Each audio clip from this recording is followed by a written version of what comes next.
Hey there. Ever find yourself wondering why some places just seem to have everything going for them? You know, those spots with a buzzing community vibe, cool shops, and an economy that's on fire. While other places just can't seem to catch a break, stuck in a never-ending cycle of economic blues. What's the secret sauce? What makes one place flourish and another languish? Today, we're diving deep into a game changer for local economies. Something that might not sound all that sexy at first, but trust me, it's a biggie: zoning. Stick around because we're about to unpack how this tool can literally shape the future of our neighborhoods. Let's chat about Delaware for a sec. It's pretty much the poster child for corporate headquarters. Our state's economy is heavily leaning on that corporate crutch. But here's the thing. Putting all your eggs in one corporate basket is not exactly the safest strategy. Over the past couple decades, we've seen big names like the Chrysler plant in Newark, AstraZeneca in Wilmington, and let's not forget DuPont, the OG of Delaware's economy, start to pack up or downsize. These corporate giants don't really do loyalty. Seeing that their boss is the shareholders, when the going gets tough, or let's be real, when the grass looks greener or cheaper somewhere else, they bounce, leaving us in the lurch. Here's where things get interesting. Remember the good old days when snagging a job meant moving to wherever that job was? Well, COVID threw that playbook out the window. Remote work has skyrocketed by 400% in the last 5 years. So what does that mean for us? It means the game has changed. Living in Delaware and working in, say, San Francisco isn't just a pipe dream anymore. It's reality. And if we can't give people a solid reason to set roots here, they won't. Plain and simple. Our competition isn't just the next town over, it's everywhere. So what's the magnet that pulls people into one area and keeps them there? It boils down to 3 biggies: connection, safety, and quality of life. First up, connection. We're talking about that warm, fuzzy feeling of belonging somewhere. It's about knowing your neighbors, feeling part of a community, and having that sense of place. Next is safety. It's a no-brainer. Everyone wants to feel safe and secure, from physical safety to healthcare and financial stability. And then there's quality of life. This is the cherry on top that makes life sweet. Access to culture, recreation, transportation, and yeah, even good old internet. It adds up to make a place not just livable, but lovable. All right, let's dive into that secret weapon of local governments: zoning. It might sound like a snooze fest, but hear me out. Zoning isn't just about where you can build a shed or how tall a building can be. It's about shaping the future of our communities. By deciding what goes where, zoning plays a massive role in making an area appealing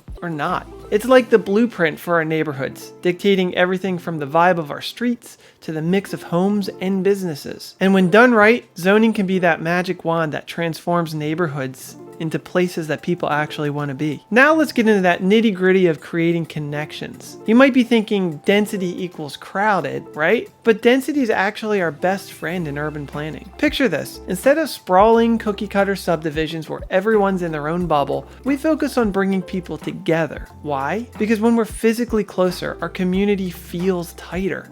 We share more, experience more, and connect more. High density living doesn't mean packing people in like sardines. It means smart, vibrant neighborhoods where everything you need is just a stroll away. Imagine having cafes, parks, and shops right in your backyard. That's the power of density. It's not about losing space, it's about gaining community. All right, time to spice things up with a little something called mixed-use development. It sounds fancy, but it's pretty simple. It's about blending residential, commercial, and recreational spaces into one area. Why do we do this? Because it brings life to our neighborhoods. Instead of driving miles for a loaf of bread or a cup of joe, imagine just popping over to the corner store or the cafe down the street. Mixed-use zones are like the ultimate neighborhood upgrade, offering a buffet of living options, apartments, townhouses, alongside shops and parks. It's about diversity in people, places, and possibilities. This mix not only makes our daily grind more enjoyable, it knits the community closer together, making a vibrant place to live, work, and play. Now let's talk open spaces. These are the green, breezy breaths of fresh air in our urban lives. Think parks, trails, and playgrounds. But it's not just about having a patch of grass nearby. It's about creating spaces that draw people together. A shared backyard, if you will, where memories are made, friendships blossom, and community bonds strengthen. Whether it's a citywide park or a quaint neighborhood garden, these open spaces are essential for leisure, relaxation,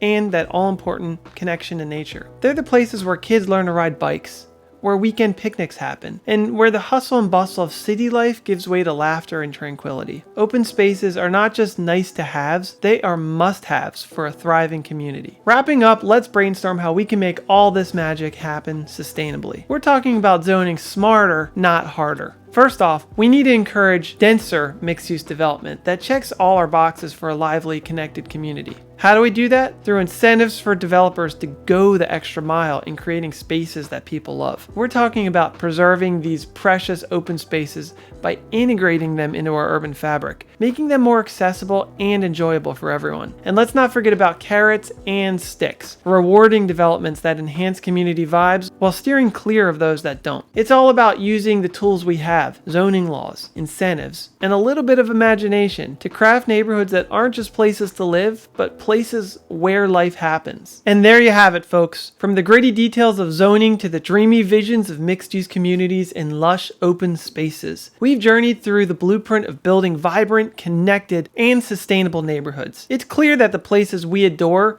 the ones that feel like home, are no accident. They're the result of thoughtful planning, a little bit of creativity, and a whole lot of community spirit. So whether you're a city planner, a developer, or just someone who loves where they live, remember, our communities are what we make them. With the right mix of zoning magic and a commitment to connection, safety, and quality of life, we can create places not just to exist, but to thrive. Thanks for tagging along on this urban adventure. Here's to building better communities.